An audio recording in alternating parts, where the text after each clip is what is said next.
จากว่ามีวิธีหับมือจากไหนเคยเจอบ่คนอ้อมข้างมีบ่ที่แบบว่ากินเกิดมาสิซะนะว่าให้เกียรติว่าสุภาพเนาะกินตีนรถกินตีนกินตีนตีนก็ว่าตีนเกิบก็ว่าเกิบ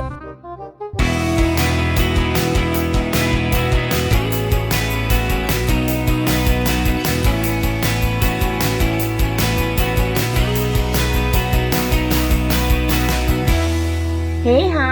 ปั๊บปี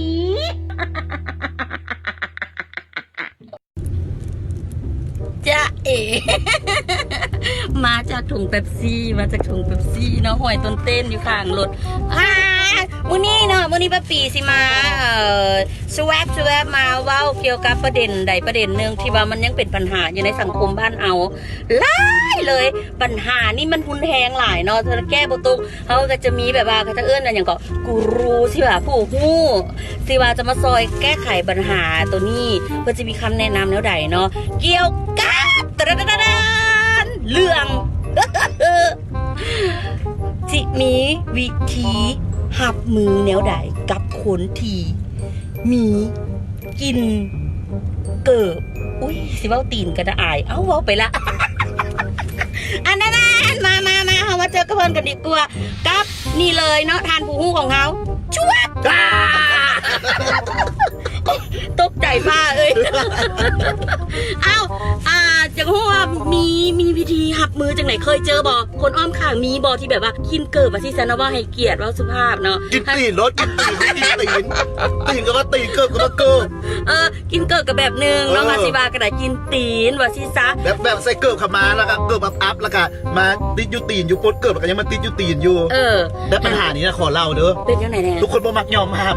คือตัวเองเหม็นตีนนะตัวเองก็ยังเตะดังเหม็นแท้เหม็นว่าก็ยังแบบกบเกลือนแบบหน้าซื่อๆอยู่ซื่อๆแล้วก็นิ่งๆท่าพี่มูขนาดกั้นใจอยู่นะเคยมีเหตุการณ์บ่แบบว่าเจอสภาพแบบนี้แล้วเล่าให้ฟังมาดูเหตุการณ์นั้นเป็นจะได้เหตุการณ์หนึ่งเนาะมื้อนั้นไปซุ่มแซวอยู่ห้องหมู่บังเอิญหมู่นะไปเตะบาสมาหูตีกินตีคนเตะบาสนะหูตีนะบางมื้อนะ4-5 มื้อก็ยังบ่ซักนะ4-5 มื้อก็ยังบ่ซักนะเกิดมันบ่อยมาเลยเดือนนึงก็ยังบ่ได้ซักจักหน่อยเลยเกิดพะนะ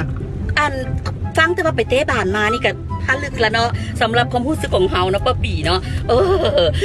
แล้ววันนี้ในสภาพในตอนนั้นมีจักคนนั่งน้ำกัน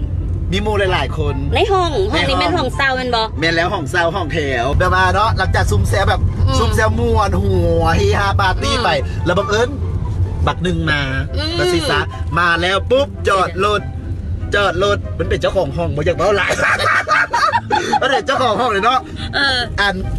บอลไปเกิดมันก็ยูเทิงกันเนาะยูเทิงกันเขาจะเจ้าห้องแถวนะมันต้องอยู่รวมกันเหมือนขังแน่เนาะมันก็บดเกิดไปปึ้งแบบว่ามูแต่ละคนแบบลมโซยมาโซยมาหลังจากปดแล้วเนาะขอกันใจก่อนมือดึงมันปดแล้วมันก็ยุ่ซื่อๆเนาะมีกินแล้วเนาะมูแต่ละคนเอาเกิดมันทิมแต่ก็ยังบ่ทิมเนาะเป็นเจ้าของห้องให้เกียรติมันแต่มันอะไรสิไปล้างตีนมันก็ยังบ่ล้างนะแล้วมีอีกคนนึงมาปากแบ้คนนั้นปากแบ้ก็พออีกปากแบ้มีปากแบ้กว่ามันอีกแล้วย่างเข้ามาได้วันนี้ป้าย่างเข้ามาปุ๊บแม่นตีนไผ่มาสันคักเลยคักป้าปีมัดแม่นตีนไผ่ทุกคนเหลียวพึ่งครูบอกตัวนี้เป็นจังหวะซิคอมเหลียวบึ้งอ่ะปุ๊บบึ้งเดียวเลยทุกคนเลยบอกบึ้งเดียวเลยแล้วบัดนี้แล้วเคยรู้สึกโตบ่บัดนี้หลังจากนั้นรู้สึกโตก็แบบยังใบเบียงบอหรือว่าได้ไรรู้สึกโตมันไปล้างมีการมันไปล้างเลยไปล้างปุ๊บมันจะมาชีสาวติถ่ายผู้สาวมันไปล้างปุ๊บมานั่งคือเก่าเหม็นพอสาวเด้อเหม็นเด้อพอมาได้เหม็นมันยังเหม็นคือเก่าป้าเหม็นให้เหม็นมาโหดให้เนาะใส่ผู้ชายขนาดนึงเหม็นตีนไปล้างซื่อแล้วออกมาเสร็จหรือว่าชีสาว1จะต้องใส่สบู่พร้อมเด้อเมื่อหน้าต้องใส่สบู่พร้อมใส่สบู่แล้วก็ฮุบตามงามตีนนะงามเล็บตีนนะคันงามเล็บตีนนะถ้าว่ายังมีเหือติดนะจังเด็กกับบทสาวเหม็น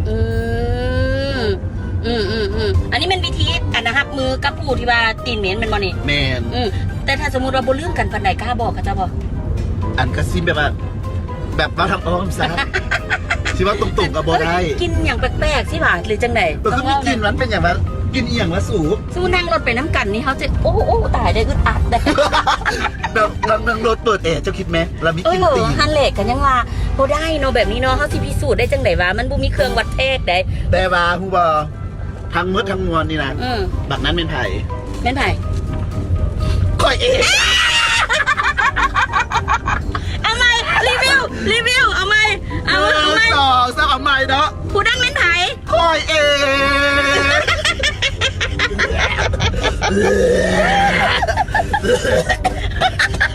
สรุปแล้วที่ป้าเห็ดคลิปย้อนว่าป้าได้กิน เชิญเปลี่ยนแปลง ไม่ใช่ไหนป้ากินค่อยเป็นอะไรโอเคป่ะ จบคลิป ไปกันเลย จบคลิปด้วยกิน